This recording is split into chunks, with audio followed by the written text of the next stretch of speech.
ચલો ધોરણ 10 પોલિનોમિયલ એટલે કે બહુપદીની અંદર આપણે આજે જરૂર બેન્ચમાં શૂન્ય અને સહગુણક બહુવચનનો સંબંધ જે છે ચકાસો બરાબર એવા જે દાખલા તમારે પૂછાય છે બે માર્ક્સમાં 3 માર્ક્સમાં આપણે એની જે છે એ ગણતરી આજે કરવાના છે એમાં સૌથી પહેલા એક્ઝામ્પલ દ્વારા જ એક સ્ટેપ શીખી લઈશું કે શૂન્ય કેવી રીતે શોધવા સૌથી પહેલા તમારે આ જે બહુપદી આપી છે ને q of x કહી દો x² + 7x + 10 q of x બરાબર 0 ધારી લો બરાબર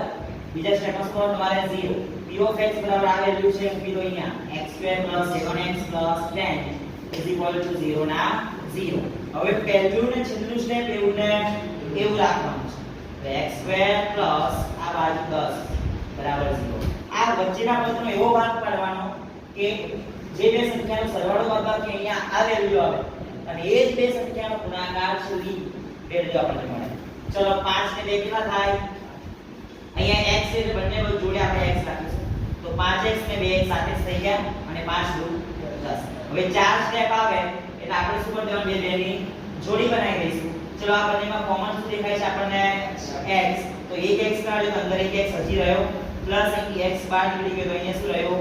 5 પ્લસ આ બંનેમાં કોમન શું છે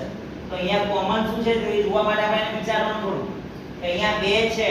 તો 2 એકા 2 અહીંયા 10 એટલે 2 પંચા 10 આ બંનેમાં કોમન શું છે 2 છે તો એને બહાર રાખી દો કોમન કાઢો હવે 2 બહાર નીકળી ગયા તો રહ્યા શું અંદર x 10 ના ભાગોમાંથી 2 ને આપણે કોમન કાઢી દીધા તો રહ્યા શું અહીંયા 5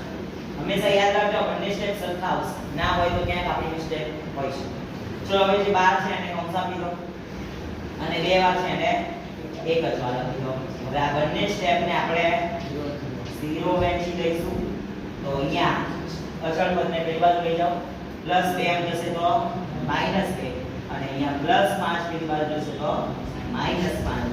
હવે આ પહેલું આવે એને આપણે આલ્ફા ધારીશું આલ્ફા બરાબર -2 બરાબર પહેલા સ્ટેપને શું કહીશું આપણે આલ્ફા એટલે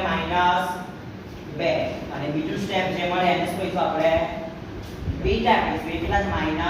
-5 પછી આપણે શૂન્ય અને સહગુણકો વચ્ચેનો સંબંધ ચકાસો એટલે શૂન્યનો સરવાળો અને શૂન્યનો ગુણાકાર તો શૂન્યોના સરવાળાનું સૂત્ર છે આલ્ફા + બીટા ચલો આલ્ફા બરાબર આપણી પાસે કેટલા છે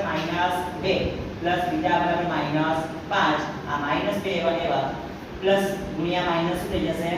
માઈનસ એટલે 5 ને 2 7 એટલે સરખી સાઈન સરવાળો થશે અહીંયા માઈનસ શૂન્યના ગુણાકારનો ખાલી ગુણાકાર જ કરવાનો રહેશે